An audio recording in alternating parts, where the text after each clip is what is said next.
नमस्कार, मैं हूं दीपाली राणा। आप देख रहे हैं सीएनबीसी आवाज। आपके स्टॉक स्पेसिफिक सवालों को इस शो में हम करेंगे शामिल। फिर चाहे वो निवेश की बात हो, ट्रेडिंग पोजीशंस की बात हो, कोई भी सवाल किसी भी स्टॉक रिलेटेड आपके पास है तो आप इस शो में पार्टिसिपेट कर सकते हैं। आप व्हाट्सएप सोशल प्लेटफॉर्म्स के थ्रू कनेक्ट कीजिए। 7045220000 हमारा व्हाट्सएप नंबर है। इसके अलावा अपनी क्वेरीज आप सोशल प्लेटफॉर्म्स पर भी भेज सकते हैं। #AskAwaz लिखकर आपके सभी क्वेरीज को आंसर करने के लिए हमारे साथ एक्सपर्ट मौजूद रहेंगे। आज हमारे साथ हैं मार्केट एक्सपर्ट अमित सेठ। अमित से ट्रेडिंग पोजीशंस पर राय लेंगे, लेकिन पहले क्विक रिकैप लेकर आते हैं। शानदार ग्लोबल संकेतों के बीच में बाजार का जोश आज हाई रहा। सेंसेक्स निफ्टी अच्छी तेजी के साथ दिन के ऊपरी स्तरों पर बंद हुए। मिड कैप स्मॉल कैप्स में खरीदारी काफी अच्छी थी। क्या पूरा एक्शन आज के कारोबार में देखने को मिला? किन पॉकेट्स ने आउट परफॉर्मेंस दिखाई? पूरा समझते हैं कंचन नौटियाल से। कंचन, बताइए आज का क्विक मार्केट अपडेट। तो देखिए, हफ्ते का पहला कारोबारी दिन, शानदार मोमेंटम आज के सत्र में देखा गया है। और सबसे स्पेसिफिकली बात करें एसबीआई की, तो देखिए इसने बाजार का जो मूड माहौल है उसको काफी शानदार कर दिया है। नंबर्स आए थे, नंबर्स काफी जमदार हमें देखने को मिले हैं। इनफैक्ट जो मैनेजमेंट की कमेंट्री आई है वो उससे भी ज्यादा शानदार देखने को मिली है। यही नहीं बल्कि अगर हम बाकी के ट्रिगर्स की भी बात करें तो वहां से भी जो पॉजिटिव मोमेंटम है वो आता हुआ दिखाई दिया है। काफी लंबे टाइम से हम देख रहे हैं एफआईज लगातार बिकवाली कर रहे हैं, लेकिन अब जो खरीदारी है वो लौटती हुई दिखाई दे रही है। यही नहीं बल्कि अगर ग्लोबल मार्केट की भी बात करी जाए तो वहां से भी पॉजिटिव क्यू है। जो यूएस ट्रेड डील की इतने लंबे टाइम से बात चल रही थी उसकी बारीकियों पर भी अब जो बातें हैं वो सामने आ गई है, जिससे और भी ज्यादा मार्केट को क्लैरिटी है वो बनती हुई दिखाई दी है। अर्ली ट्रेड की बात करें तो जो ग्लोबल मार्केट है वहां से भी एक पॉजिटिव हैंडओवर जो है आज के सत्र में आता हुआ दिखाई दिया, जिसके पीछे हमने देखा कि जितने भी मेजर इंडाइसेस हैं आज हरे निशान पे जाके बंद हुए हैं। चाहे आप बात कर लीजिए निफ्टी की, बैंक निफ्टी की, मिड कैप या फिर सेंसेक्स की। यही नहीं बल्कि अगर हम बात करें इस टाइम पे सेक्टर स्पेसिफिक, तो वहां पे भी जो मोमेंटम है काफी शानदार देखने को मिला है। स्पेसिफिकली पीएसयू बैंक्स में रियलिटी में एक अच्छी खासी तेजी रही है। इनफैक्ट पूरा ही आप स्क्रीन देखिए, कितने लंबे टाइम बाद देखने को मिली ऐसी स्क्रीन। शानदार तेजी defence, capital market, financial, FMCG, IT, कोई भी सेक्टर उठा लीजिए, आज परफॉर्मेंस जमदार रही है। अब अगर हम बात करें कि स्टॉक स्पेसिफिक एक्शन किस तरीके का रहा है, तो देखिए निफ्टी में एसबीआई अनडाउटेडली नंबर्स के बाद का रिएक्शन, श्रीराम फाइनेंस, ग्रासिम और टाइटन जो है आज अच्छे खासे गेन्स के साथ बंद हुए हैं। लूजिंग पॉकेट की बात कर ली जाए तो Max Healthcare, Power Grid, ITC और ओएनजीसी में थोड़ा हमें दबाव आज के सत्र में देखने को मिला है। अब बात करते हैं रियलिटी पैक की। अच्छे खासे गेन्स थे, जिसके बाद गोदरेज, ब्रिगेड और साथ में लोधा डेवलपर्स में शानदार तेजी। और यही नहीं बल्कि अगर इस टाइम पे पूरे ही बैंकिंग शेयर्स की भी बात करें तो वहां पे भी जो मोमेंटम है शानदार बना हुआ था। शुक्रिया आपका कंचन, ये डिटेल्स बताने के लिए। संस्थागत निवेशकों के आंकड़े लेकर आते हैं आपके सामने। एफआईज ने कैश मार्केट में 2254 करोड़ की बाइंग की है। डीआईज ने भी हालांकि क्वांटम बहुत ज्यादा नहीं है, लेकिन बायस पॉजिटिव साइड पर रहा, लगभग 4 करोड़ का। अब रणनीति क्या होनी चाहिए अगले सत्र, किस पर करते हैं बातचीत। अमित, बताइए पहले तो क्या trading view Nifty bank Nifty पर? जी, good evening Deepali ma'am and good evening to all the viewers. Ma'am काफ़ी अच्छा क्लोज हमें मिला both Nifty and bank Nifty में। निफ्टी की बात करें तो आज गैप अप के साथ यहाँ पे ओपनिंग हुई। थोड़ा सा दिन में इंटरडे गिव अप किया, लेकिन वापस हमारा क्लोज काफ़ी शानदार था। एक अच्छी खासी गैप अप कैंडल बनी हुई है। तो it's clearly a buy on dip market. जब तक 25,700 इंटैक्ट है, कोई भी हल्का फुल्का डिप आए हमें बाय करना चाहिए। पोजिशनली देख के ये लगता है जिस हिसाब से large caps blue chip stocks placed है कि निफ्टी में 26,100 26,200 पॉसिबल है। तो पोजीशन हमें लॉन्ग साइड में लेनी है, कोई भी डिप का यूटिलाइज करें और 25,700 का एक पोजिशनल स्टॉप लॉस बना के रखें। रही बात बैंक निफ्टी की, यहाँ पे भी काफी अच्छा हम मोमेंटम देख रहे हैं। यहाँ पे भी हमने गैप अप आज देखा जिसने सस्टेन किया।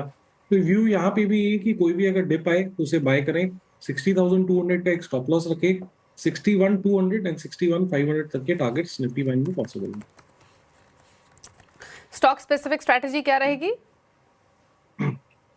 जी, स्टॉक स्पेसिफिक में मुझे टाइटन का स्ट्रक्चर काफी पसंद आ रहा है। अगर टाइटन का आप देखें तो स्टॉक अपने सारे की मूविंग एवरेजेस के ऊपर ट्रेड कर रहा है। यहाँ भी कंटिन्यूसली हाई रहा है, हाई लोज बन रहे हैं। और पिछले 4-5 दिनों का हाई देखें जो कि ऑलमोस्ट 4150 के लेवल पे फ्लैट बना हुआ था, जो एक रेजिस्टेंस की तरह एक्ट कर रहा था। आज ऑलमोस्ट एक गैप अप के साथ स्टॉक ने उस लेवल को क्लियर कर लिया है। तो मुझे लगता है Titan is headed for an all time high. 4200 पे स्टॉप लॉस लगाएं एंड टू स्टार्ट विद 4350 के हमारे टारगेट्स रहेंगे टाइटन में। ओके, तो ये रही आपके लिए ट्रेडिंग स्ट्रैटेजीज जहां पर पोजीशंस आप बना सकते हैं। बात करते हैं व्यूअर्स से। अनिल रावत हमारे साथ पहले व्यूअर कनेक्टेड हैं जो सवाल पूछने के लिए देहरादून से। अनिल जी नमस्कार, बताइए क्या सवाल आपका? मैम नमस्कार। मैम मेरा दो नमस्ते। स्टॉक पर सवाल है। पहला है IRCON, quantity 100 at the rate of 223.6 और दूसरा है Okay. Ma'am PNB, quantity 60 at the rate of 117.9। Ma'am मैं काफी टाइम से इसको होल्ड कर रहा हूँ, मोर देन 12 मंथ हो गए हैं। आपने तो मेरे को पीएनबी के अलावा कौन सा स्टॉक बताया अनिल जी?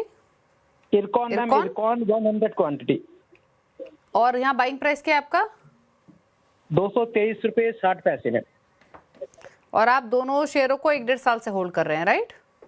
यस मैम, 1 साल से ज्यादा हो गया है और मैं अगले 1 साल तक और होल्ड कर सकता हूँ। तो अगर इसका फ्यूचर चेंज की क्या इसका व्यूज है नेक्स्ट 12 मंथ? ठीक है, अगले 1 साल और रख सकते हैं। पंजाब नेशनल बैंक 118 पर लिया हुआ है, इरकॉन 223, 224 मान लीजिए। अमित, क्या सजेशन रहेगा इनके लिए अगले 1-1.5 साल के पॉइंट ऑफ व्यू से? जी देखिए, अगर हम इरकॉन की बात करें तो यहाँ पे कंटिन्यूअसली हमें स्टॉक में करेक्शन देखा है। डेली चार्ट्स में 200 डे के नीचे ट्रेड कर रहा है, बट वीकली चार्ट्स की अगर बात करें तो एग्जैक्टली 200 वीकली मूविंग एवरेज पे इसने सपोर्ट लिया हुआ है। तो स्टॉक का एक अच्छा खासा सपोर्ट आता है लगभग 150 148 के आसपास। तो पहले तो स्टॉप लॉस लगाए 148 का, लेकिन यहाँ पे तेजी तभी बनेगी जब एक वीकली चार्ट में सिमेट्रिकल ट्रायंगल का ब्रेकआउट आएगा। वो लेवल्स थोड़े ऊंचे हैं, लगभग 181 के ऊपर अगर निकलेगा तो यहाँ पे बुलिश स्ट्रक्चर बनेगा। लेकिन in the meanwhile weekly support 200 weekly average को देखते हैं, अब एक 148 का सपोर्ट लगाए और इसे होल्ड करें। और ये ख्याल रखें कि तेजी यहाँ पे 180 के ऊपर ही बनेगी, नहीं तो तब तक ये काउंटर थोड़ा सा साइडवेज रहेगा। दूसरा स्टॉक जो इन्होंने कहा, Punjab national bank, PSU banks में डेफिनेटली ट्रैक्शन है। पीएनबी के अगर हम स्ट्रक्चर की बात करें तो ठीक है, it's doing well, but relative strength criteria में मैं ये नहीं कहूंगा कि one of the best PSU banks. State bank already आज काफी अच्छा परफॉर्म किया है, डेज हाई पे बंद किया आफ्टर द रिजल्ट्स। उसके अलावा अगर बेटर देखा जाए तो कैनरा बैंक और बैंक ऑफ इंडिया और union bank and Indian bank के स्ट्रक्चर्स पॉजिटिव है। लेकिन आप इसे होल्ड करें। स्टॉप लॉस आप यहाँ पे लगा के रखें 120 का, प्रोबेबली 130 तक के टारगेट्स पॉसिबल है पंजाब नेशनल बैंक में। ओके, तो ये रही सलाह आपके लिए पीएनबी पर और इरकॉन पर। बात करते हैं आदित्य से, रतलाम से हमारे साथ कनेक्टेड हैं। आदित्य जी नमस्कार, बताइए अपना सवाल। मैडम मेरे पास आईसीआईसी प्रूडेंशियल एएमसी के शेयर हैं ओके। और इस पे मैं 5, 10, 15, 20 साल मतलब टाइम का कोई इश्यू नहीं है। मेरे को ये आईपीओ के अलॉटमेंट थे, 96 क्वांटिटी है, 2165 प्राइस है। ठीक है, पूछ लेते हैं। ऑलरेडी अच्छे प्रॉफिट्स में हैं आप और एक्सट्रीम लॉन्ग टर्म व्यू है, तो क्या करना चाहिए, प्रॉफिट को कैसे प्रोटेक्ट करना है, उस स्ट्रैटेजी को समझते हैं। अमित बताइए क्या सलाह इनके लिए? 2165 की बाइंग, आईपीओ अलॉटमेंट, 850 रुपये का फायदा है फिलहाल पर स्टॉक, क्या सजेशन? जी देखिए, डेटा यहाँ पे कम है, दिसंबर में इसकी लिस्टिंग हुई थी, बट जितना भी डेटा अवेलेबल है स्ट्रक्चर पॉजिटिव है, हाई लोज बन रहे हैं। यहाँ पे बने रहने की सलाह रहेगी। थोड़ा सा पोजिशनल व्यू है, आप स्टॉप लॉस यहाँ पे 2850 का लगा के रखें और इस स्टॉक को होल्ड करें। होल्ड करने की सलाह है, बने रहिए। नागेश हैं हमारे साथ नागपुर से अगला सवाल पूछने के लिए। नागेश नमस्कार, पूछिए क्या सवाल है आपका? नमस्कार जी, मैं बोश का 5 तारीख को 3 बजे लिया था, 42000 128 में लिया था। आज के डेट में 82 चल रहा है उसका। क्या कल भी उसका कुछ गिरने की संभावना है क्या है? नहीं, मुझे ये बताइए आप किस स्टॉक की बात कर रहे हैं? बोश का। हाँ, तो आप क्या जानना चाहते हैं, प्लीज दोबारा बताएंगे? काल में लिया था। अच्छा, कॉल लिया है आपने? हाँ, कॉल लिया था 42000। लगातार 3 दिन गिर रहा है वो। कल भी गिरेगा क्या? उसको होल्ड करेंगे या उसको 24 तक है? तो ये तो फिर आपकी ट्रेडिंग पोजीशन हुई ना? हाँ जी। ओके, और आपने कब बनाई ये पोजीशन? ये पोजीशन में 5 तारीख को बनाया था। 5 तारीख को 128 में लिया था मैं। आज का डेट में वो 82 है। ओके, तो आपने बॉस का 42,000 का कॉल ऑप्शन लिया हुआ है, राइट? हाँ जी। ओके, और आपने खरीदारी का भाव बताया 128? हाँ जी। ओके, ये तो 82 पर आ गया, नुकसान हो रहा है आपको काफी इस पोजीशन हाँ, में। काफी तो नुकसान हो गया। अभी का -18,000 है। अभी क्या ऐसे ही होल्ड में रख बिल्कुल, देंगे क्योंकि क्या? 128 के कॉल का भाव अभी 82 रुपए पर आ चुका है, तो हाँ यहाँ पर नुकसान है आपको 45-43 रुपए का। क्या करना चाहिए इस पोजीशन में? 42,000 का कॉल ऑप्शन लिया हुआ उन्होंने बॉश का 128 पर।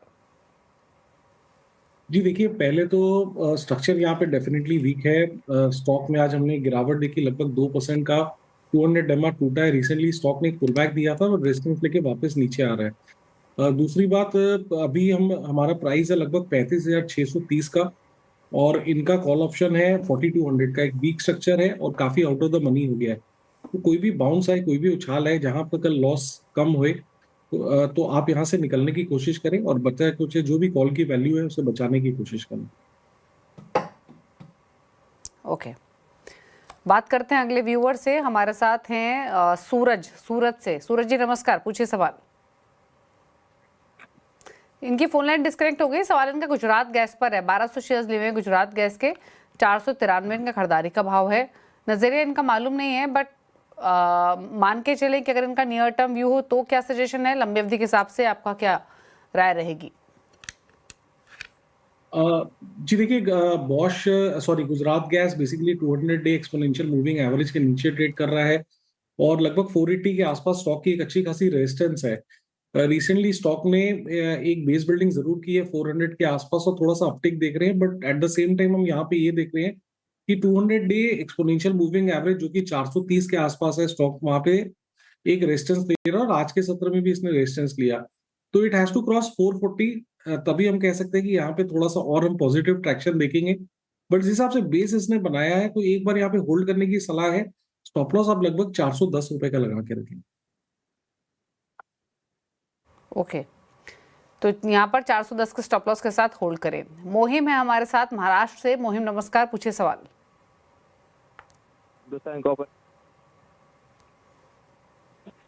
बताइए, हिंदुस्तान कॉपर किस भाव पे खरीदा है आपने?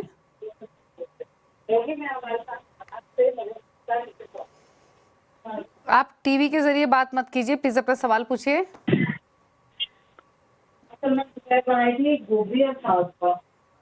चलिए इनका सवाल ले लेते हैं। हिंदुस्तान कॉपर जो इन्होंने डिटेल्स पहले शेयर की थी उसके मुताबिक 613 की इनकी बाइंग है, 100 शेयर्स है। क्या करना चाहिए इस पोजीशन में? जी, हिंदुस्तान को ऊपर होल्ड करने की सलाह है। यहाँ पे स्ट्रक्चर पॉजिटिव है। स्टॉक में हमने रिसेंटली काफी अच्छा प्राइस एक्शन देखा, काफी स्ट्रेंथ देखी। ऑलमोस्ट 770 रुपए का इसने हाई बनाया था और पिछले 3-4 दिनों में एक पुल बैक आया है। तो ये पुल बैक लगभग 20 डेमा सपोर्ट पे अभी तक होल्ड कर रहा है। तो जब तक 20 डेमा इंटैक्ट है, there is a possibility that it may go up once again. तो हमारा स्विंग लो लगभग आता है 575 के आसपास। तो 575 का स्टॉप लगाएं, लेकिन वो स्टॉप स्ट्रिक्ट होना चाहिए। 575 का स्टॉप लॉस लगाएं और पोजीशन में बने रहें। ओके, तो पोजीशन में बने रहें एक स्टॉप लॉस के साथ, ये सलाह आपको दी गई है। विनोद से बात करेंगे। सवाल इन्होंने भेजा है बिजनौर उत्तर प्रदेश से, हमारे साथ कनेक्टेड हैं। विनोद नमस्कार, बताइए अपना सवाल।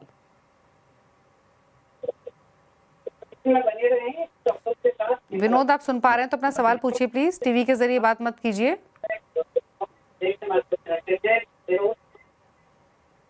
सही है। हिंदुस्तान एरोनॉटिक्स मेरे पास 30 हैं, 5400। किस भाव पे हैं आपके पास हिंदुस्तान एरोनॉटिक्स के स्टॉक? हाँ जी, हिंदुस्तान एरोनॉटिक्स है मेरे पास। ओके, 5490 रुपए, 5290 रुपए के हैं। मैं इसमें 1163 रुपए का लॉस है, क्या करूंगा आगे जी? ओके, तो आपने क्या ये छोटे से अवधि के लिए लिया था, कुछ महीनों के लिए या कुछ दिनों के लिए लिया था? अवधि का निवेश। ओके, क्या करना चाहिए इनको? अब फंडामेंटल रीजंस की वजह से ये स्टॉक, इनफैक्ट जब मिड कैप्स की हैमरिंग हो रही थी तभी हल्का होके ये 4700-4800 के आसपास आ चुका था। एक रेंज में ट्रेड कर रहा था 4500 से और 4900 की। अब फंडामेंटल रीजंस की वजह से पिछले हफ्ते 2 दिन लगातार टूटा। अच्छी बात यह है वापस 4000 के ऊपर आकर थोड़ा टिकने की कोशिश कर रहा है। इनकी बाइंग काफी ऊपरी स्तरों की, इसलिए नुकसान ज्यादा है। क्या करना चाहिए अमित? जी देखिए, एचएल का एक स्ट्रॉन्ग सपोर्ट एरिया था 4200 का, और 3 फरवरी को जो न्यूज आई थी जहां पे there was some fundamental news जिसके कारण हमने यहाँ पे स्टॉक में डाउन टिक देखा था। उस दिन का लो लगभग हमारा था 3950 का और डिलीवरी वॉल्यूम्स काफी हाई थे। अच्छी बात यह है कि वो लो हमारा टूटा नहीं और पिछले 2 दिनों से स्टॉक संभलने की कोशिश कर रहा है, जैसा कि आपने भी कहा कि 4000 के ऊपर वापस आ गया है। तो मेरे लिए मेक और ब्रेक लेवल रहेगा 3 फरवरी का लो, जिस दिन न्यूज के बेसिस में स्टॉक में एक भारी गिरावट हमने देखी थी और डिलीवरी वॉल्यूम्स भी काफी हाई थे। उस दिन का लो हमारा लगभग 3950 का है। 3950 का आप स्टॉप लॉस लगाएं, वो काफी मेक और ब्रेक लेवल है और स्टॉक को कंटिन्यूअसली होल्ड करें। लेकिन यहाँ पे परिस्थितियां तभी सुधरेंगी जब ये स्टॉक एक बार 4400 के ऊपर निकलेगा। वो थोड़ा टाइम है, बट 3 फरवरी के लो को देखते हुए आप उसे होल्ड करें 3950 के स्टॉप लॉस के साथ। बात करते हैं अगले व्यूअर से। हमारे साथ मोहम्मद हैं चेन्नई से। मोहम्मद नमस्कार, पूछिए सवाल। नमस्कार मैडम, नमस्कार। बताइए क्या सवाल है आपका। हाँ, मेरा सवाल है, मैंने इसका स्टॉक लिया था, क्या बोलते हैं हमारा, जियो फाइनेंस। जियो फाइनेंशियल का? हाँ, जियो फाइनेंस का मैंने स्टॉक लिया था। उसको अभी किस क्या भाव करने पर लिया? का है? क्या नजरिया है वो जो आपका? है मैंने 308 रुपया में लिया था। ओके, 308 में लिया था मैंने। आपका नजरिया क्या है जियो फाइनेंशियल में? मैंने थोड़े दिन वेटिंग के लिए मैंने लिया था, अभी इतने दिन हो गए। अभी आप बताइए क्या करने का, सेल करने का क्या? तो आपने मतलब ट्रेडिंग के हिसाब से खरीदा था, नीचे आया तो आपने होल्ड ट्रेडिंग कर के लिया हिसाब स्टॉक से को? खरीदा था मैंने। ठीक है। स्टेट बैंक भी लिया हुआ है। स्टेट बैंक जो है बहुत अच्छा, मतलब ऐसा आ गया है। ओके, अभी तो आपको स्टेट बैंक का वैल्यू तो बहुत, अभी स्टेट बैंक का वैल्यू तो बहुत आ गया हुआ है ना, अच्छा है मार्केट रेट स्टेट बैंक का। तो आपको एसबीआई पे राय ना लेके सिर्फ जियो फाइनेंशियल पे चाहिए? एसबीआई से आप हाँ, कंफर्टेबल मुझे है, करेक्ट? जियो फाइनेंस में मुझे जो है कुछ राइट चाहिए मैडम। ओके, क्या करना चाहिए? लिया तो ट्रेडिंग के लिए था, स्टॉक हल्का हुआ, हालांकि अगेन लोअर लेवल से तो फिर भी रिकवर हुआ है, बट नुकसान इनको अभी है। एक डिस्क्लोजर भी दे देते हैं साथ के साथ। जियो फाइनेंशियल और सीएनबीसी आवाज, ये नेटवर्क 18 दोनों के पेरेंट्स सेम है, रिलायंस इंडस्ट्रीज। बताइए क्या राय रहेगी आपकी अमित? जी देखिए, जियो फाइनेंस में एक काफी अच्छा कंसोलिडेशन चला था, लगभग 285 और 310 के लेवल्स में 1 से 1.5 महीने पहले, और एक लंबा कंसोलिडेशन था। अनफॉर्चुनेटली उसका resolution on the down side हुआ और स्टॉक में हमने काफी अच्छी खासी गिरावट देखी। इस करेक्शन में स्टॉक ने लगभग 230 तक के लेवल्स टच कर लिए थे, लेकिन आफ्टर बजट हमने देखा यहाँ पे एक रिकवरी आई, एक गैप अप कैंडल बनी और स्टॉक ने वापस अपना 10 और 20 डेमा रिक्लेम कर लिया इन दिस प्रोसेस। तो मेरे को लगता है जो एक बार करेक्शन आनी थी वो स्टॉक में आ चुकी है अब। लेकिन यहाँ पे इंपॉर्टेंट जो सपोर्ट है, मेक और ब्रेक लेवल इज लगभग 258 रुपीज। तो 258 का एक स्टॉप लॉस लगाए, इसे होल्ड करें। मुझे लगता है स्लोली एंड स्टेडली ये 270 275 के, सॉरी 280 285 की तरफ जाएगा, जहां पे एक रेजिस्टेंस है वहां पे इसको एक बार फिर रीअसेस कर लेंगे। इन द मीनवाइल 258 का स्टॉप लॉस लगाएं और इसे होल्ड करें। ओके, चलिए रुक रहे हैं, इसके साथ एक ब्रेक के लिए, लौटेंगे तो कुछ और सवाल जल्द वापस आते हैं। आप देख रहे हैं सीएनबीसी आवाज, अमित हमारे साथ बने हुए हैं। बात करते हैं कुछ और व्यूअर्स से, लेते हैं उनके क्वेश्चंस। राजेश ने एक सवाल भेजा है अहमदाबाद से। राजेश जी नमस्कार, पूछिए क्या सवाल है आपका। जी नमस्कार मैडम, और मेरा सवाल है एकम्स ड्रग्स एंड फार्मास्यूटिकल्स को लेकर। मेरे पास एकम्स ड्रग्स के और 676 के रेट पर, तो मुझे जानना है एक्सपर्ट से कि इसमें मुझे क्या स्ट्रेटेजी रखनी चाहिए फ्यूचर के लिए, और मैं लॉन्ग टर्म व्यू रखता हूँ। Long term view Akums drug और 676 की इनकी बाइंग है। 467 पर क्लोज हुआ, नुकसान है लेकिन रख सकते हैं लंबी अवधि के लिए। आमतौर पे वॉल्यूम्स भी काफ़ी कम होते हैं स्टॉक में। क्या सजेशन रहेगा इस शेयर में, क्या करें? जी क्लियर डाउन ट्रेंड में ये स्टॉक है, continuously lower low lower highs बन रहे हैं और 200 डेमा के नीचे ट्रेड कर रहा है। तो मेरी सलाह यहाँ पे ये है कि अगर कोई भी उछाल आए जहाँ पे इनका लॉस कम हो तो यहाँ से एक बार निकलने की कोशिश करें। पुनीत का सवाल है मुंबई से। एक्सिस बैंक में पोजीशन ली हुई है ट्रेडिंग पॉइंट ऑफ व्यू से 1344 के भाव पर, 97 शेयर्स है, क्या करना चाहिए इस पोजीशन में? जी देखिए, होल्ड करने की सलाह है। स्टॉक ने रिसेंटली काफी अच्छा ट्रैक्शन दिखाया था और ऑलमोस्ट 1420 तक के लेवल्स हाई देखे थे। वहां से एक पुल बैक आया और पुल बैक अब एग्जैक्टली 10 और 20 डेमा सपोर्ट पे है। हमारा स्विंग लो लगभग आता है 1320 के आसपास, तो 1320 का स्टॉप लॉस लगाएं और इसे होल्ड करें। पॉजिटिव स्ट्रक्चर फिलहाल इंटैक्ट है यहाँ पे। मनीष ने एक सवाल भेजा है IRCTC पर। यहाँ इनकी पोजीशन 842 की है, लॉन्ग टर्म व्यू है, 1100 शेयर्स हैं। जी देखिए, IRCTC का स्ट्रक्चर इतना कोई खास पॉजिटिव नहीं है। Continuously lower low lower highs बन रहे हैं, 200 डेमा के नीचे है डेफिनेटली ये स्टॉक 2024 का एक बुल रैली का एक अच्छा स्टॉक था, लेकिन उसके बाद से यहाँ पे हम एक कंटिन्यूअस गिरावट देख रहे हैं। तो कोई भी उछाल है जहाँ पे लॉस कम हो तो निकलने की कोशिश करें। शुक्रिया आपका शो में आने के लिए और सभी क्वेरीज को आंसर करने के लिए। सवाल इतने ही शामिल करेंगे हम अमित, लेकिन आपकी तरफ से कोई क्लोजिंग कमेंट, कोई डिस्क्लोजर? जी, जितने भी स्टॉक्स डिस्कस हुए हैं इनमें मेरी कोई पर्सनल पोजीशन नहीं है। शुक्रिया। इसी के साथ एक ब्रेक के उस पार भी खबरें जानिए CNBC आवाज पर। नमस्कार।